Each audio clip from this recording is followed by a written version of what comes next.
अटल जी भी प्रधानमंत्री बने तो भ्रष्टाचार नहीं खत्म हुआ, अटल जी के बाद के भी लोग प्रधानमंत्री बने तो भ्रष्टाचार खत्म नहीं हुआ, बहुत सारे इससे पहले भी मुख्यमंत्री बने तो भ्रष्टाचार नहीं खत्म हुआ, अभी भी नहीं खत्म हो रहा है। भ्रष्टाचार खत्म करने के लिए सरकारों को बड़ी कारगर नीति अपनानी पड़ेगी।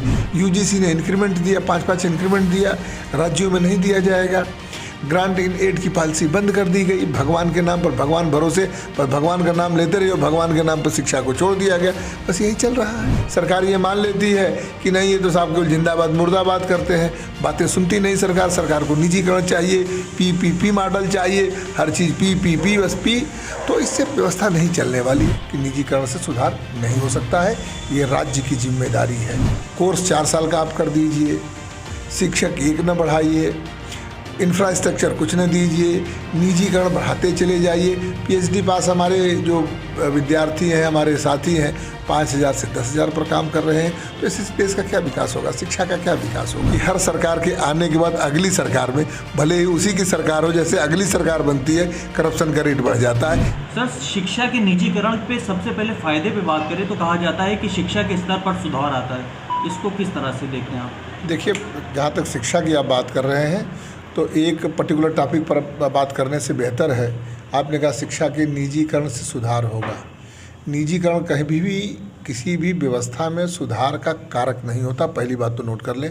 दूसरी बात कि शिक्षा, चिकित्सा ये राज्य की जिम्मेदारी होती है, इसलिए शिक्षा के बारे में ये कहना कि निजीकरण के आधार पर इसमें सुधार होगा, पहले तो इसको सुधार कर ले आप कि निजीकरण से सुधार नहीं हो सकता है, ये राज्य की जिम्मेदारी है। और अगर आप देखें तो देश 1947 में आज़ाद हुआ, 50 में अपना संविधान बना, और सरकारों ने, जो पुरानी सरकारें थी जिस समय हम कहते थे कि देश हमारा आर्थिक रूप से उन्नत नहीं है, हम विकसित नहीं हैं, हम विकासशील भी नहीं हैं, हम अभी पिछड़े राष्ट्र हैं, तब हमारे जो पुरखे थे उन्होंने, जो देश को चला रहे थे, उन्होंने इस बात को समझा और तंगहाली में, अगर तंगहाली उसे कहा जाए तो तंगहाली में अनुदान की व्यवस्था की और राज्य की जिम्मेदारी समझा, और राज्य की जिम्मेदारी मानते हुए ग्रांट इन एड की पॉलिसी शुरू की। तो शिक्षा, पहली बात बड़ा स्पष्ट कर लें कि शिक्षा हमेशा से राज्य का विषय है और राज्य की जिम्मेदारी होती है कि शिक्षा को, चिकित्सा को अपने विषय में रखे और इसकी पूरी जिम्मेदारी ले।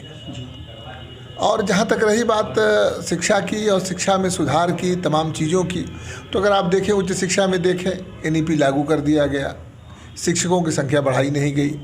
1986 में राजीव गांधी नई शिक्षा नीति लेकर के आए और ग्रेजुएशन 2 साल से 3 साल का कर दिया गया, शिक्षक वही रह गए। अब 2020 में मोदी जी की सरकार नई शिक्षा नीति लेकर आई और मोदी जी की सरकार ने भाई 4 साल कर दिया। शिक्षक कितने दिए शिक्षकों का? अब देखिए, यूजीसी ने 2004 में जो शिक्षक थे उनकी अधिवर्षता आयु 62 वर्ष से बढ़ा के 65 वर्ष कर दिया। केंद्रीय विश्वविद्यालयों में 2004 से 62 से 65 हो गया है, लेकिन राज्य विश्वविद्यालयों में अभी भी 62 साल, उत्तर प्रदेश में देखें 62 साल है। तो कोर्स 4 साल का आप कर दीजिए, शिक्षक 1 न बढ़ाइए, इंफ्रास्ट्रक्चर कुछ न दीजिए, निजीकरण बढ़ाते चले जाइए। पीएचडी पास हमारे जो विद्यार्थी हैं, हमारे साथी हैं, 5,000 से 10,000 पर काम कर रहे हैं। तो इस देश का क्या विकास होगा, शिक्षा का क्या विकास होगा? कई चीज़ें हैं, पेंशन समाप्त कर दे। अभी देखिए, हम तो देख रहे हैं कि केंद्र और राज्यों में कितना अंतर है।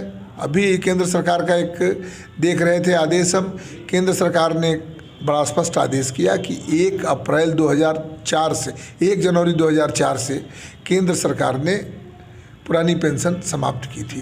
उन्होंने कहा कि 31 दिसंबर 2003 तक जो भी पद विज्ञापित हुए हैं, चाहे नियुक्ति कभी भी हुई हो, वो पुरानी पेंशन से आच्छादित रहेंगे। राज्य सरकार ठीक उसके उल्टा चल रही है।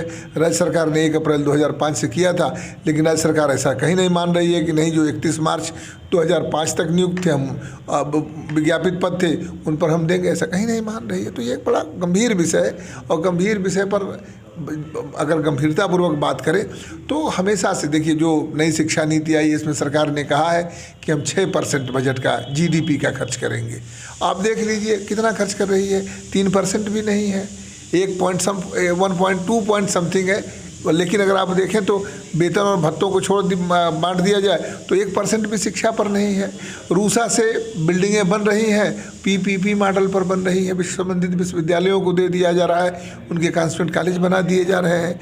जो नए विश्वविद्यालय बन रहे हैं, पुराने विश्वविद्यालयों का पैसा काट करके सरकार रोज घोषणा करती है हर मंडल पर एक विश्वविद्यालय होगा।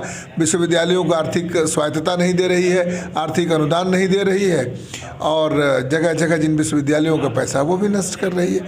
तो इस प्रकार अगर आप देखें तो बहुत सरकार उदासीन है। जीडीपी का 6% खर्च भी नहीं किया जा रहा है, और हम लोग तो सरकारों से मांग कर रहे हैं कि भाई जीडीपी का कम से कम 10% खर्च किया जाए।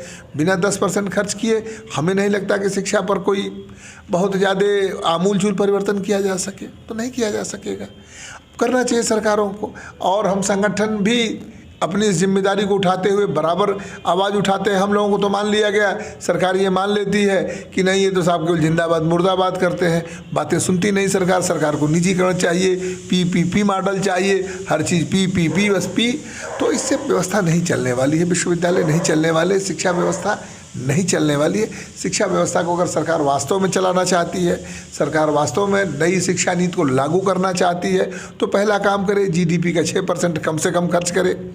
दूसरा कि जो शिक्षकों की कमी है उसको दूर करे। जब तक नहीं दूर कर पाती है तो केंद्रीय विश्वविद्यालयों की तरह राज्य विश्वविद्यालय के शिक्षकों के भी वो एज ऑफ रिटायरमेंट को इन्हेंस करे, पुरानी पेंशन की बहाली करे। पेंशन नहीं रहेगा तो भ्रष्टाचार भी बढ़ेगा, क्योंकि जब आदमी को लगेगा कि बुढ़ापा हमारा सुरक्षित नहीं है, पेंशन बुढ़ापे की लाठी है, जब बुढ़ापा सुरक्षित नहीं रहेगा तो निश्चित रूप से आदमी भ्रष्टाचार करेगा। ये जो भ्रष्टाचार की जननी है शायद पुरानी पेंशन के न होने से है, निजीकरण के होने से है। जब ऐसा लगता है कि भाई हम तो नौकरी पा गए, हमारे बच्चे का क्या होगा, तो आदमी भ्रष्ट हो जाता है। तमाम चीज़ें हैं, सरकारों को जिम्मेदारी लेना चाहिए।